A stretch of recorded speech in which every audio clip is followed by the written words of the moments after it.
महाभारत। यहाँ पे अर्थ कर लेते हैं। लक्ष्य श्लोकात्मकाय महाभारतम संस्कृत भाषायाः विशालतमो ग्रंथ है।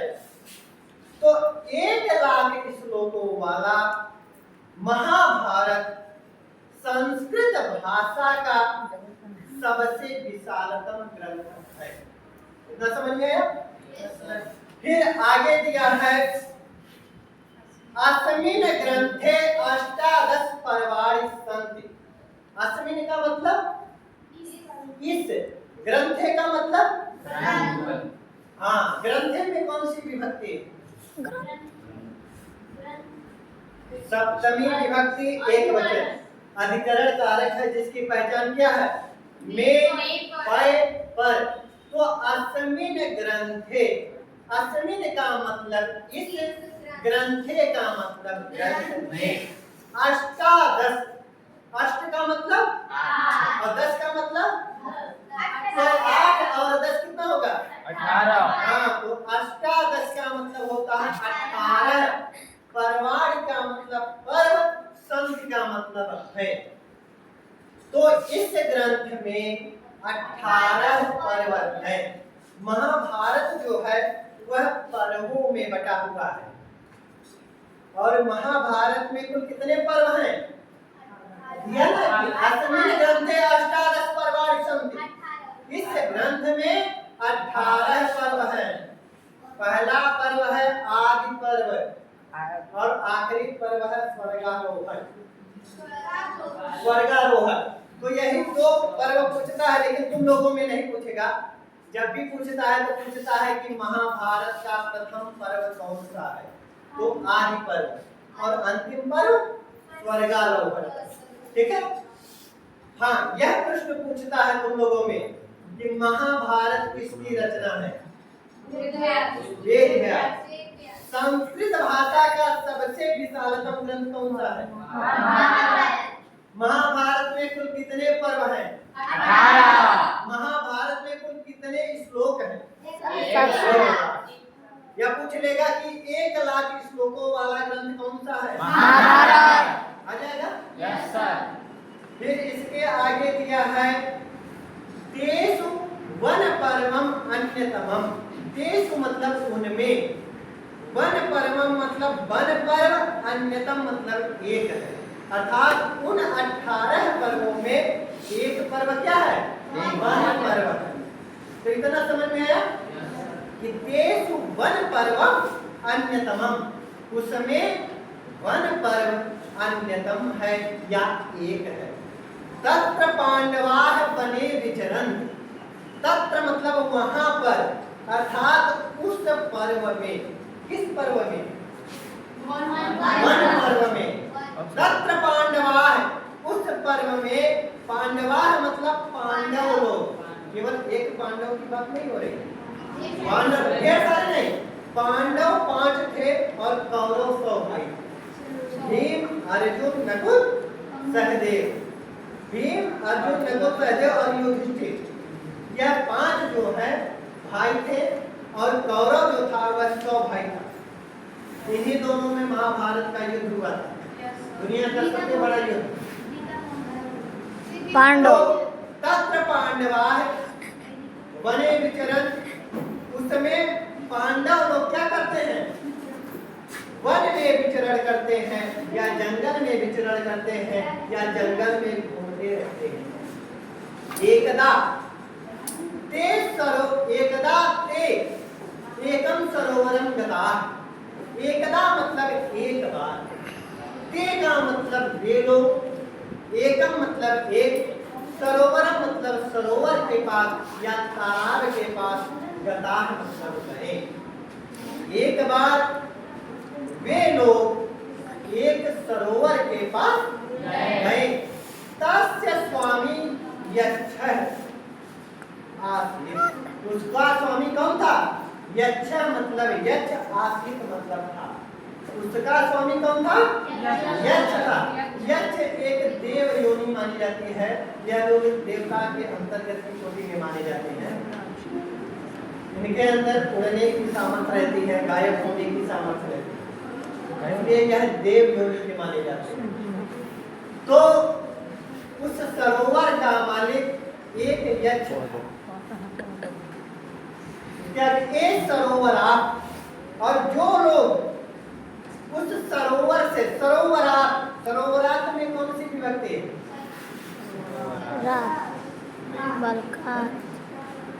चतुर्थी। हाँ, तत्र पांडवा वने विचरण, वहाँ पांडव लोग वन में विचरण करते हैं। एकदा ते एकम सरोवरम गताः, एक बार वे लोग एक सरोवर के पास गए। तस्य स्वामी यक्षः, उसका स्वामी कौन था? यक्ष। एक यक्ष था। तो ये सरोवरात जलम पातुम इच्छन्ति तान सा यक्षः प्रश्नान करोति। ये मतलब जो लोग सरोवरात मतलब उस सरोवर से जलम पातुम इच्छन्ति, जलम मतलब जल को, पातुम मतलब पीने की।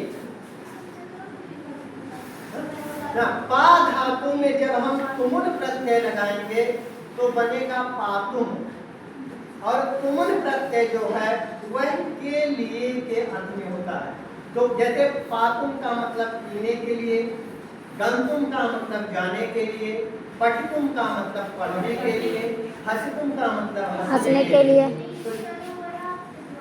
सरोवरात में पंचमी विभक्ति है, अपादान कारक है। तो ये सरोवरात जो लोग उस सरोवर से जलम पातुम इच्छन्ति, जल पीने की इच्छा करते हैं, तान उन लोगों से सा यक्षा प्रश्न करो, वह यक्ष क्या करता है? प्रश्न करता है। और एक उत्तरम आदत्वा जलम पातुम ते मूर्छन्ति चा पतन, मतलब जो लोग उस सरोवर से जल पीने की इच्छा करते थे, यक्ष प्रश्न पूछता था आदृश्य रूप से। और जो उत्तरम आदत्वा, दत्वा का मतलब होता है देकर, और आदत्वा का मतलब होता है बिना दिए। तो जो लोग बिना उत्तर दिए जलम पीवन जल पीते थे, वे क्या होते थे? पतन, वे मूर्छित होकर के क्या करते थे? गिर जाते थे। पतन का मतलब होता है गिरना। जो लोग बिना प्रश्न का उत्तर दिए जल पीते थे, वे लोग मूर्छित होकर के क्या करते थे? गिर जाते थे। अच्छा, तुम लोग बताओ, क्या जो इंसान मूर्छित होगा वह खड़ा रहेगा? नहीं। या जिसको चक्कर आता है वो ऐसा खड़ा रहता है? बहुत बढ़िया। नहीं। वो तो स्वाभाविक है गिरेगा। तो यक्ष क्या करता था? उसको बेहोश कर देता था। तो दैव स्थिति भीमस्य अर्जुनस्य नकुलस्य सहदेवस्य चा जाता। दैव मतलब वही, स्थिति मतलब हालत या स्थिति या गति, वही स्थिति भीम, अर्जुन, नकुल चा सहदेवस्य जाता और सहदेव की हुई। वही स्थिति भीम, अर्जुन, नकुल और सहदेव की हुई। अंततः युधिष्ठिरम तत्र गतः, अंत में युधिष्ठिर, तत्र मतलब वहां, गतः मतलब गए, अंत में युधिष्ठिर वहां पर गए। सा एव प्रश्नोत्तरम समुचितम उत्तरम ददात, वह प्रश्नों का समुचित उत्तर देते हैं। ऐसा नहीं हम कहे कि महाभारत में कितना ही श्लोक है, तुम लोग कहो 5 लाख, तो यह समुचित उत्तर है? नहीं। जब हम कहें महाभारत में कितने श्लोक हैं? 1 लाख, तो यह समुचित उत्तर है। ऐसा नहीं है कि यक्ष कौनो प्रश्न पूछे युधिष्ठिर जो मुंह में आया बोल दिए। तो इसीलिए कहा है कि सा एव यक्ष प्रश्नानां समुचितम उत्तरम ददात, वही यक्ष के प्रश्नों का समुचित उत्तर देते हैं। प्रश्नोत्तरेषु नीति सदाचारस्य वर्णितौ, और प्रश्नोत्तर में नीति और सदाचार क्या है? वर्णित है। या जो यक्ष और युधिष्ठिर का प्रश्नोत्तर था उसमें नीति और सदाचार का वर्णन किया गया है, या नीति और सदाचार की बातें की गई। आया समझ में कि नहीं? किसकी समझ में नहीं आया? अगर किसी शब्द का अर्थ नहीं आ रहा हो तो पूछो, कौन बता सकता है? अच्छा, कौन केवल संस्कृत पढ़ सकता है? चलो एक बार, अच्छा पढ़ो, देखते अरे संस्कृत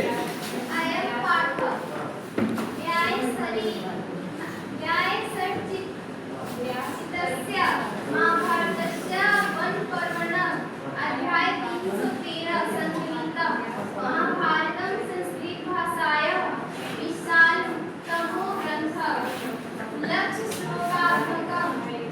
अस्मिन् ग्रन्थे 18 पर्वाणि सन्ति। तेषु वनपर्व अन्यतमम्। तत्र पाण्डवाः वने विचरन्ति। एकदा ते एकं सरोवरं गता। तस्य स्वामी यक्षः। ये सरोवरात् जलं पातुमिच्छति तान् सः यक्षः प्रश्नान् करोति। उत्तरम् अदत्त्वा ये जलं पिबन्ति ते मूर्छिताः पतन्ति। सेवकति भीमस्य अर्जुनस्य नकुलस्य सहदेवस्य च दाता। अन्ततः युधिष्ठिरः तद्गतः। स एव यक्षप्रश्नानां समुचितं उत्तरं ददाति। एक बार केवल तुम लोग संस्कृत देख लो और उसके बाद थोड़ा शुद्ध पढ़ना सीखो। देखो केवल संस्कृत। अयं पाठः व्यास रचितस्य महाभारतस्य वनपर्वणः संकलितः। बदमाशी नहीं, कैसे देखो काफी ध्यान रखो। अयं पाठः व्यास रचितस्य महाभारतस्य वनपर्वणः संकलितः। महाभारतं संस्कृत भाषायाः विशालतमो ग्रन्थः लक्षश्लोकात्मकः। अस्मिन् ग्रन्थे 18 पर्वाणि सन्ति। तेषु वनपर्व अन्यतमम्। तत्र पाण्डवाः वने विचरन्। एकदा ते एकं सरोवरं गताः। तस्य स्वामी यक्षः। ते सरोवरात् जलं पातुम् इच्छन्ति। तान् स यक्षः प्रश्नं करोति। ये उत्तरम् आदत्त्वा जलं पातुम् इच्छन्ति ते मूर्छन्ति पतन्ति। सैव गति या सैव स्थिति भीमस्य अर्जुनस्य नकुलस्य सहदेवस्य च जाता। अन्ततः युधिष्ठिरः तत्र गतः। सा एव यक्ष प्रश्नानां समुचितम् उत्तरं ददाति। प्रश्नोत्तरेषु नेति सदाचारस्य वर्णितौ। लड़कों में कौन पढ़ेगा? चलो बताओ कौन पढ़ेगा?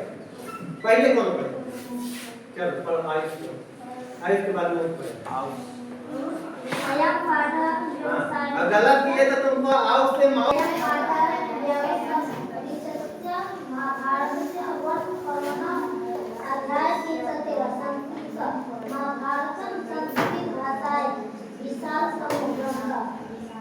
लक्ष्य श्लोकात्मक। अस्मिन् ग्रन्थे 18 पर्वाणि सन्ति।